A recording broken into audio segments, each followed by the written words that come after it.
año 2023. Son las 11:03 en todo el territorio dominicano.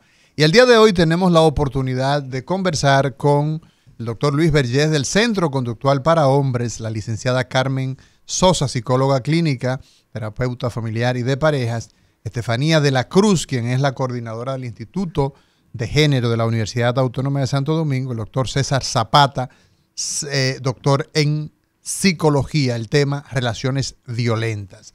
Licenciada Carmen Sosa, muy buenos días. Buenos días.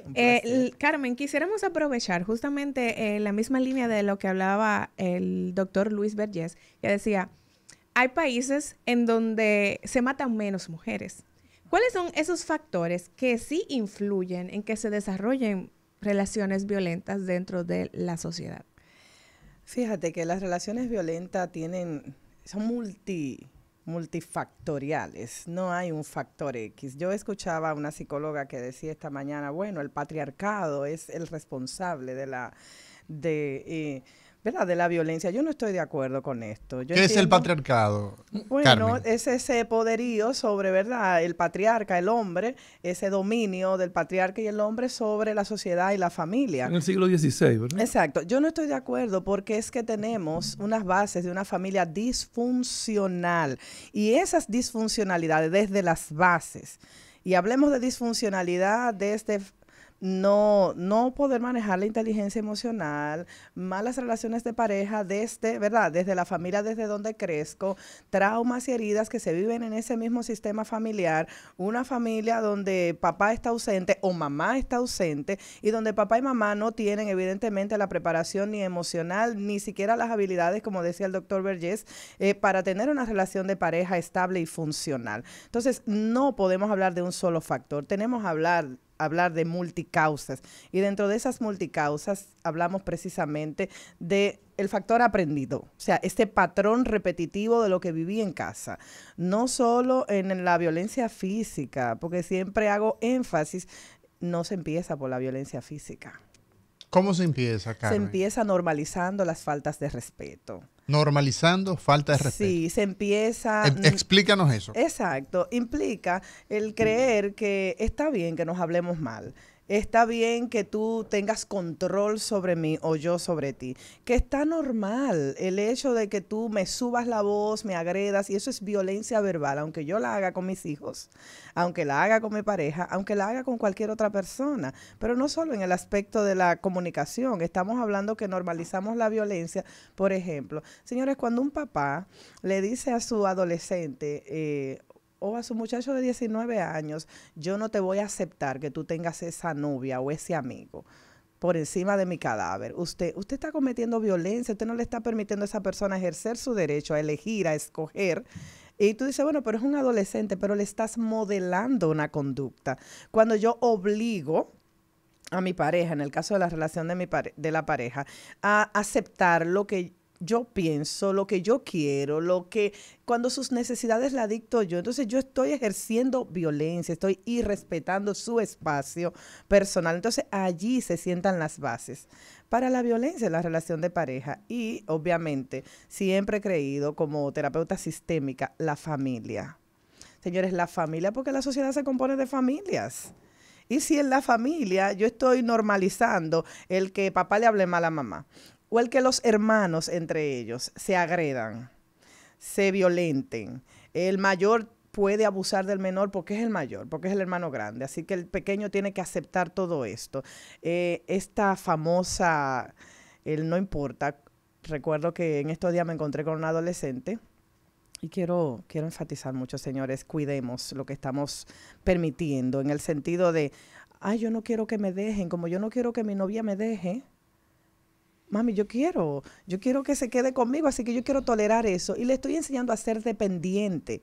La dependencia también genera violencia, es factor causal. El sin ti yo me muero, y para que tú me aceptes, yo quiero permitir todo lo que tú hagas conmigo. Yo le estoy también creando un espacio para que tolere la violencia y la normalice.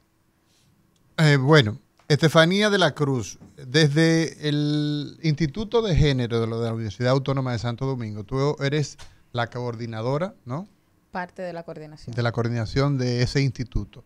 ¿Cuáles son las investigaciones, cuáles son las publicaciones que dan cuenta, tanto a nivel local, ya el doctor Luis Vergés hablaba de informaciones que existen, como a nivel internacional, que sostienen esa tendencia por países donde América Latina, ya lo decía el mismo doctor Vergés, y por ejemplo Medio Oriente, son lugares del mundo donde se ejerce violencia al punto de la eliminación física, o sea, de los llamados feminicidios. Tenemos algunas informaciones documentadas que pudieras hablarnos de esto, por favor. Hay diferentes organismos que tienen estadísticas sobre cómo influye o cómo se construye la violencia y de esa normalización de las conductas violentas. A mí me parece, sí, bien es cierto que es una situación multicausal, pero no...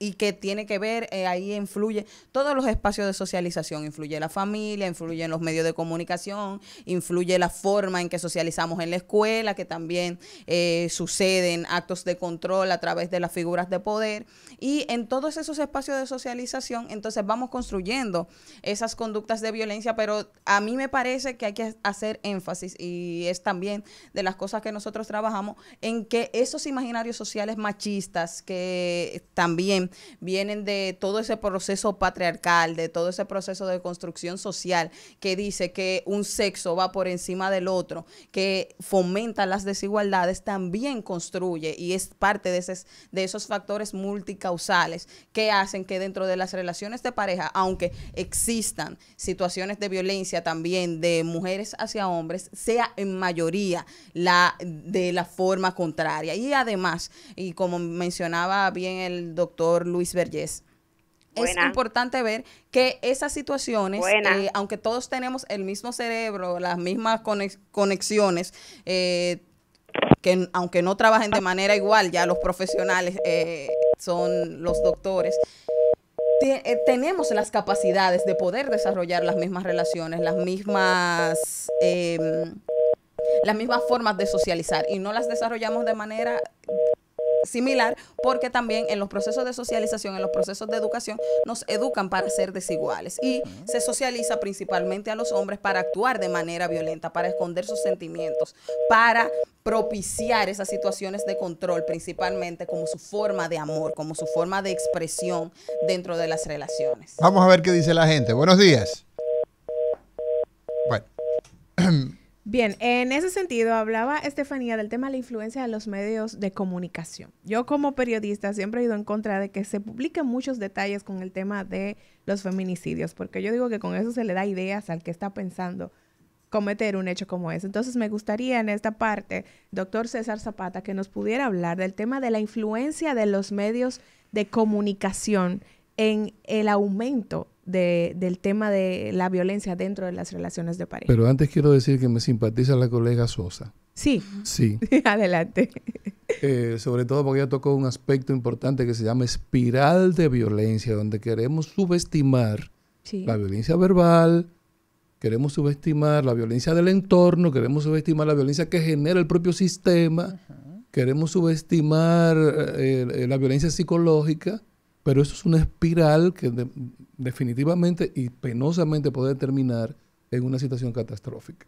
En agresiones. Entonces, o sea, nosotros, el hablar de forma para violenta, meternos en el tema de los medios, sí, eso es violencia también. Para hablar del tema de los medios entonces solamente tocan el tema de la violencia cuando hay una víctima. Sí, exacto. O sea, cuando ya hay un resultado. Pero además también queremos subestimar el problema de las patologías. Es decir, no hay trastornos vinculados a la violencia. Solamente el problema patriarcal machista. ¿Verdad? Entonces, como yo no sé qué es eso, patriarcalismo y machismo, no entiendo. Porque, por ejemplo, ¿cómo se llamaría que la directora de un departamento del Ministerio de Cultura, el Día Internacional de la Poesía, organizó un evento de Día de las Mujeres Poetas? Eso no es exclusión, también es agresión, pero al revés, ¿verdad? ¿Cómo se llama cuando un hombre muere? No tiene nombre. Lo que está invisible no existe. Por tanto, no hay posibilidad de hacer estadísticas de muerte violenta de hombres por sus parejas, porque eso no tiene nombre. Y se da. No sé, yo no sé porque yo no sé cómo se llama. ni hay estudios. Pero las mujeres matan a los hombres. No, yo no sé, porque como yo me baso en estudios y no tengo estudios de eso, no te puedo dar respuesta. Hay casos, tú que diriges el Centro Conductual para Hombres, ¿la violencia también se genera contra el hombre? Mira, la violencia, vamos a hablar epidemiológicamente. Cuando hablamos epidemiológicamente, no nos estamos refiriendo a un prejuicio ni en contra del hombre ni en contra de la mujer, sino a describir los datos que figuran. Y los datos epidemiológicos hablan de una violencia más criminal del hombre hacia la mujer y habla de una violencia más psicológica presente en la mujer. O sea, la mujer ejerce más violencia psicológica. Cuando la mujer ejerce violencia hacia el hombre, normalmente es una violencia psicológica. Claro, ahí hay muchas explicaciones. Está la explicación de la desigualdad en la fuerza física. Hay un sinnúmero de eventos, pero hay la llamada tríada de la violencia masculina. El hombre se suicida 86% de las veces, oigan bien, 86% de las veces en comparación con la mujer aquí en República Dominicana. Las cárceles dominicanas son 27,000 internos, hay 26,000 hombres. Entonces hay esos indicadores y por esa razón pues no lo podemos ver desde esa mirada. Lo que sí entiendo que también hay como un binarismo y ahí creo que me debo identificar con todo el que ha opinado aquí. Bueno, claro que sí. Nosotros tenemos que tomar en cuenta los elementos que nos llevan a una escalada de violencia. Desde las violencias aparentemente más invisibles hasta las violencias más visibles. Eso hay que tomarlo en cuenta. Hay que tomar en cuenta el cerebro, hay que tomar en cuenta las patologías, pero hay que tomar en cuenta también la cultura. Claro. Entonces, esos binarismos donde nosotros excluimos, aquello no y esto sí. Eso también es un sesgo. Entonces, esa partecita nosotros tenemos que tomarla en cuenta. ¿Qué me preocupa de los medios de comunicación? En primer lugar, fíjate cómo en el 50% de las veces se justifica la conducta criminal. Sí. En el 50% de las veces se justifica la conducta criminal. Todavía nosotros estamos usando el binarismo de las pasiones, crímenes pasionales. Señores, es una barbaridad y esa es una frase peligrosa, porque la idea que está encerrada en esa frase es como que las emociones andan sueltas y la persona que mata no toma una decisión de matar. Entonces tampoco habrá ninguna responsabilidad en ese sentido. Entonces cuando nosotros dejamos suelta la idea de que cualquiera puede matar por un asunto de pasión, y no contextualizamos los crímenes en términos de la mirada que tenemos que tener en esa interrelación de variables que se da.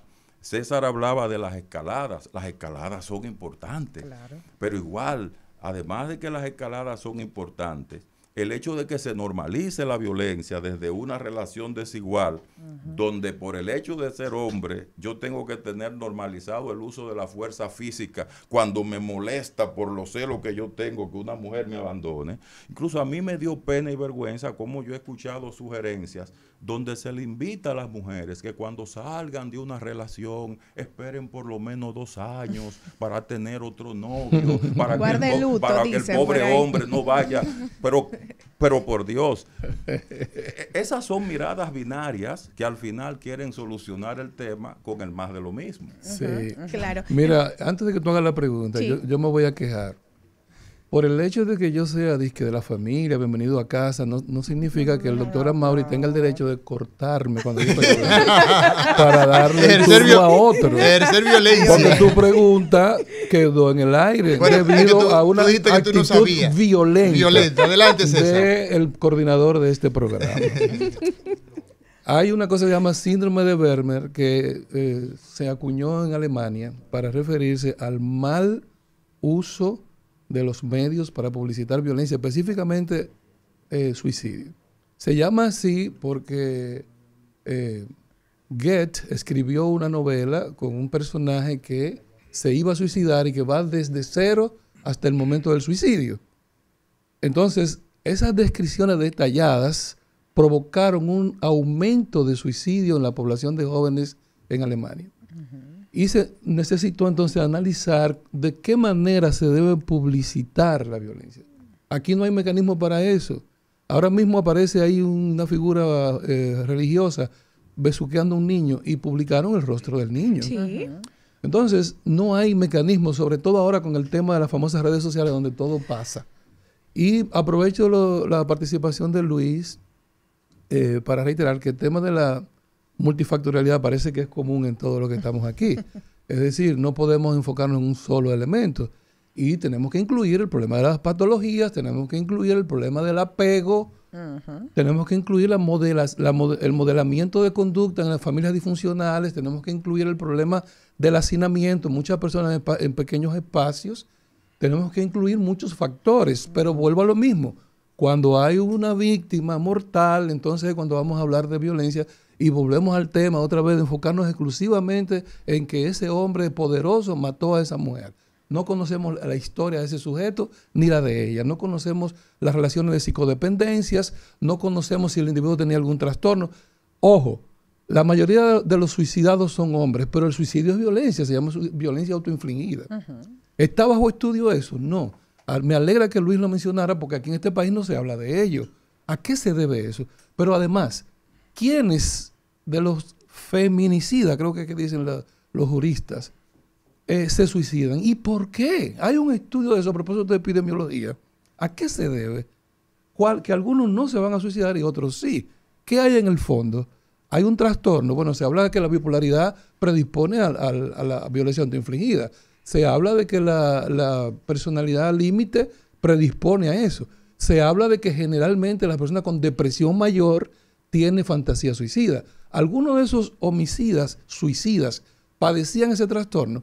Tienen mecanismos de prevención este Estado para identificar personas. Pero señores, pasamos por una falsa pandemia donde nos hacinaron y nadie estudió las premorbilidades, las personas que ya tenían trastornos, los que estaban medicados con problemas psiquiátricos, las consecuencias de haberse tenido que ocultar durante un año. Hay un estudio de eso, hizo algo Salud Pública para la salud de los dominicanos con respecto a eso. ¿Hay alguna preocupación en el área de la salud mental? No la hay. Ese es un tema que, colegio de psicólogos, por Dios, ¿cuándo es que vamos a tocar ese tema? Ese es un tema perentorio. Aquí no hay mecanismo de estudios, a propósito de epidemiología, reitero, ni hay mecanismo de prevención con respecto a eso. Ni hay estudios tampoco de relación, trastornos graves, tendencia a la violencia, sea autoinfligida o violencia a otros, a terceros, no solamente a pareja. Aquí cualquiera le entra a tiro a un vecino por un parqueo. Sí, eso es Así es. Bueno, hoy conversamos con el doctor César Zapata, psicólogo, doctor en psicología, el doctor Luis Vergés, doctor en medicina y que en psicología también, mi colega Luis del Vergés. Centro Conductual para Hombres. Tenemos la licenciada Carmen Sosa, psicóloga clínica, terapeuta familiar, y Estefanía de la Cruz, quien es de la coordinación del Instituto de Género de la Universidad Autónoma de Santo Domingo. Y a Carmen Sosa, la licenciada Carmen Sosa, me gustaría preguntar lo siguiente. Cuando se identifica que estamos en medio de una relación violenta, ¿cuáles son los pasos que debemos dar, que debemos agotar para manejarnos en medio de esa relación violenta? Fíjate que la parte más difícil es precisamente identificar que estás en una relación violenta. Vamos a ver, ¿cómo hacemos eso? Porque generalmente, por el tema de la normalización, vamos dándole larga a situaciones que me van molestando, en la que me voy sintiendo agredida y me quedo. Porque ya la abuela me dijo que por eso no se deja un hombre. Porque ya me dijo la hermana que esas no son razones suficientes. Porque ya me habían avisado o no, aprendí que hay que aguantar porque el amor aguanta. ¿Ves? Entonces, lo primero es identificar, ¿estoy yo en una relación violenta? ¿Cómo me siento? ¿Siento miedo? ¿Estoy empezando a sentir angustia cada vez que estoy con esta persona? ¿O esta persona me hace siempre tener como el pánico de si hago algo mal, de si me equivoco, de si tengo que complacerlo constantemente para calmar su ira, de si tengo que estar constantemente buscando formas de hacerle sentir bien para que el monstruo no salga? Entonces, si lo has identificado, tienes que empezar, porque tampoco a veces no podemos, normalmente le decimos, no, ella no sale porque no quiere, ella no deja la relación porque ella no quiere salir de ahí.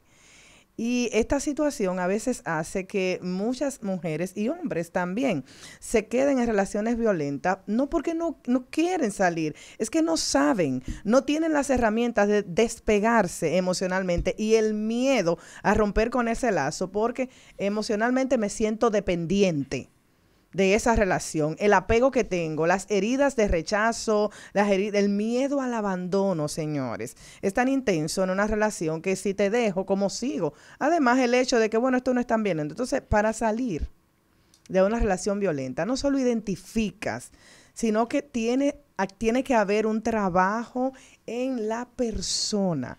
Por eso, una persona sola se le hace difícil salir de una relación violenta. Necesita red de apoyo. Correcto. Luis, el tema de el que vive en una relación violenta, ¿la salida es terminar esa relación o existen salidas desde el punto de vista de la salud mental? ¿Hay acompañamiento a los componentes de esa relación? Si nosotros hicimos una propuesta en el año 2008 que se ha venido materializando a través del Centro de Intervención Conductual para Hombres, que es desde la salud mental, en esencia. Porque nosotros entendemos, como decía César, que hay que primero evaluar. Lamentablemente a veces tenemos una tendencia a descalificar más que a evaluar. Y uno de los elementos que había era el mismo binarismo de siempre, o cárcel, que era la otra salida extrema, o la obligación a una convivencia forzada de la cual muchas veces las mujeres no salían. Esta salida intermedia pues garantizó una expansión en el mismo sistema de justicia, un abordaje más flexible. Primero, para que estos hombres fueran evaluados.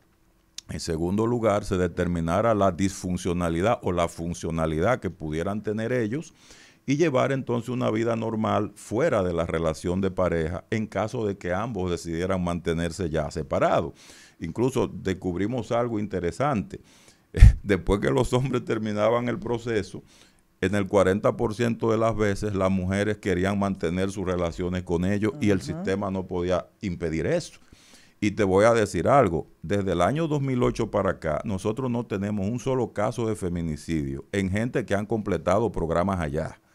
No tenemos un solo caso en gente que han completado programas allá. Estamos hablando de que el Centro Conductual para Hombres lleva programas donde interviene a esas situaciones de violencia intrafamiliar.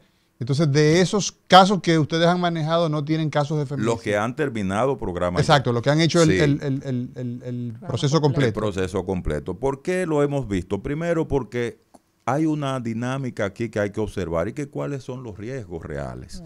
Y vamos a bajar los riesgos. Si una patología en materia de salud representa un riesgo, tenemos primero que determinarla e intervenirla. Hay que diagnosticar ese problema, ¿no? Claro. Pero si no hay patología y lo que hay es una incapacidad de relacionarnos funcionalmente porque no comprendemos cómo sobrevivir en una relación de pareja. Ahí están las habilidades psicosociales para hacerlo. Y los programas tienen que proveer eso. Porque definitivamente, señores, nosotros nos preparamos para todo menos para vivir en pareja. Usted va 4 veces a hacer una licenciatura en la universidad y la gente hace el doctorado y hace maestría. Pero ¿qué hace la gente para vivir en pareja? Nada. Dime, Eso es verdad. ¿Y existen entrenamientos, Luis, para vivir en pareja? Pero nosotros los psicólogos estamos para eso y para más. Pero el Colegio Dominicano de Psicólogos... hay especialidad en terapia de pareja. Pero el Colegio Dominicano... Aquí hay más de 2.000 especialistas. Pero entonces la gente va después de que tiene... La gente se resiste. No, pero el Colegio Dominicano... No, pero hay un tema. El Colegio Dominicano de Psicólogos... El experto en psicólogos en la República Dominicana no tiene programas o existen programas, César, César. Pero faltan las damas. César Zapata. César Zapata. ¿Usted es César Zapata? Sí, es bueno. Existen programas por parte del Colegio Dominicano de Psicólogos. Mira, porque las estructuras colegiadas no están para eso. No. En verdad. Lo que pero sí, tú llamaste ahorita al colegio sí, y porque, entonces ahora dice que no están para eso. No, porque no están para elaborar esos programas. Pero sí están para otras cosas. Por ejemplo, demandar del Estado determinadas políticas elaborar proyectos de formación de los colegiados. Esas sí son cosas que son importantes ¿Y para quién tiene el que ver colegio. entonces con él? Para el colegio. Bueno, la Dirección de Salud Mental del Ministerio de Cultura, del Ministerio de Salud de la República Dominicana. Sí. Correcto. Aquella famosa Secretaría de Estado de Salud Pública. Hoy ministerio. Que dicho sea de paso, este estudio es obviamente más grande y con mejores condiciones para habitarlo que esa Dirección de Salud Mental que tiene O Salud sea, tú Pública. estás diciendo que aquello es un cuchitrí. Bueno, vamos a ponerle ventorrillo porque cuchitril suena muy feo. Carmen, sí. Entonces hay que resolver eso hay que resolverlo, ¿tú me entiendes? Y yo celebro de verdad este encuentro porque veo que sí entendemos que hay muchas áreas, ¿podemos seguir hablando? Sí, claro. Hay muchas áreas que están desatendidas, pero también está la resistencia de la gente a ir a terapia. Sí. Y también está el tema de cuál es la estabilidad o la salud mental que puede tener la propia víctima. ¿Está claro? Sí. Porque, por ejemplo, en el centro de Luis se atiende al agresor, pero la víctima también puede tener una patología. La doctora, que seguimos afinando mucho, mencionó el problema de la psicodependencia. ¿En cuáles patologías se agudiza el trastorno de psicodependencia? ¿Cómo hay pareja ideal para el sociópata integrado? O sea, hay mujeres que tienen todo el perfil para encajar con el sociópata integrado, y si vive con un sociópata en casa, un día saldrás en los medios. Señores, nos vamos a una pausa. En breve regresamos. Relaciones violentas hoy en Cátedra Médica.